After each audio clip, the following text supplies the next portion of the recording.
Le cancer du sein, c'est une pathologie qui touche plutôt les femmes de plus de 50 ans et en âge moyen de 61 ans. Et c'est pour ça qu'il a été mis en place un programme de dépistage qui commence entre 50 et 74 ans. Parce qu'avant, on n'a pas montré de bénéfice par rapport au risque d'une irradiation au niveau du sein. Malgré tout, il y a quand même un cancer sur 5, 20% des cancers du sein qui apparaissent avant 50 ans.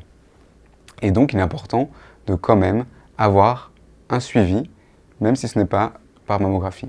Et donc, c'est une discussion que vous allez avoir avec votre médecin traitant ou votre gynécologue qui va permettre de définir votre niveau de risque. Soit un risque faible, qui est celui de la population générale, soit un risque élevé ou très élevé. Et il va vous interroger sur vos antécédents personnels et familiaux pour définir votre niveau de risque. Et en fonction de votre niveau de risque, on commencera les mammographies ou d'autres surveillances de manière plus précoce.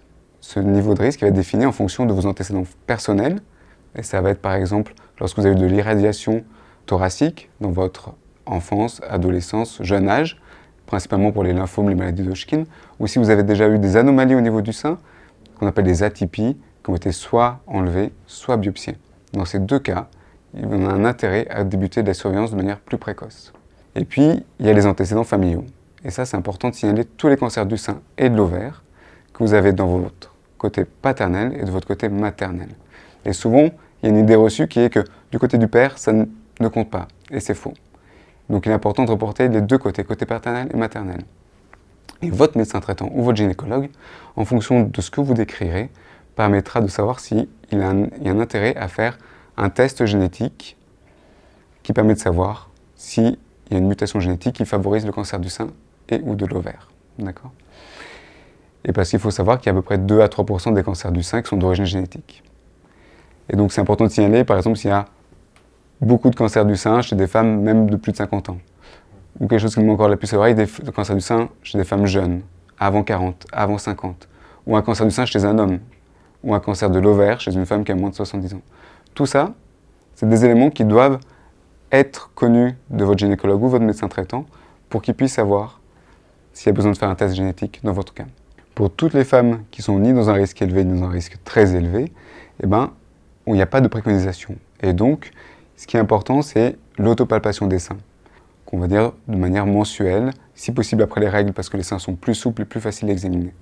Ce qu'il faut savoir, c'est que toute boule n'est pas forcément cancéreuse.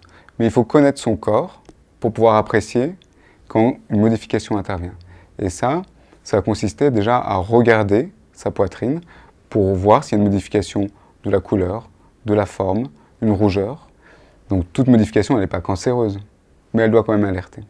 Et puis, il faut apprendre à connaître son corps, toucher son sein, palper son sein. Et il faut le faire avec mettant bien la main derrière la tête pour pouvoir bien étaler la glande mammaire et pouvoir bien sentir. Vous trouvez sur Internet plein de vidéos qui sont très bien faites et qui vous permettent de voir comment faire. Mais ce qui est important d'avoir comme idée, c'est quand quelque chose se modifie et que ça persiste, ce n'est pas normal.